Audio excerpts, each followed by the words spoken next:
మరి ఎట్లా ఉంది ఉప ఎన్నికకి ఏ పార్టీ గెలిచే అవకాశం ఉంది? బీఆర్ఎస్ ఇటు కాంగ్రెస్ అటు బీజేపీ బాగా హోరాహోరీగా నడుస్తుంది. ఎవరు గెలుస్తారు? 14 తారీఖు వరకు ఏం చెప్పలేము దాని గురించి అయితే.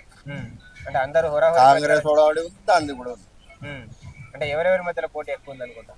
ఇద్దరి మధ్యలో టీఆర్ఎస్ కాంగ్రెస్ ఎట్లా అంటారు అంటే గతంలో మాగంటి గోపీనాథ్ 10 ఏళ్ళు చేశాడు మరి చేశారు. సో చాలా మంది పబ్లిక్ ఇక్కడ డ్రైనేజ్ సమస్య ఉంది, ఆ సమస్య ఉంది, మేము ఈసారి ఏం కాలేదు ఇక్కడ, ఎవరేం చేయలేదు. ఎవరేం చేయలేదు. ఇప్పుడు కాంగ్రెస్ ఒకవేళ మళ్ళీ కాంగ్రెస్ గెలిస్తే చేసే అవకాశం ఉందంటారా? ఉన్నది, నవీన్ తో ఛాన్స్ ఉన్నది. నవీన్ తోటి ఛాన్స్ ఉన్నదంట. ఛాన్స్ ఉన్నది. అంటే ఎట్లా నవీన్ ఎలాంటి వాళ్ళు అసలు?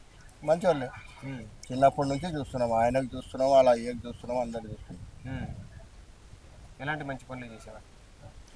ఈ ఫస్ట్ టైం వస్తుంది, వచ్చినాక చెప్పొచ్చు చేస్తుర్రా లేదా అని, కానీ మాకు నమ్మకం ఉంది చేస్తాడని నమ్మకం ఉంది.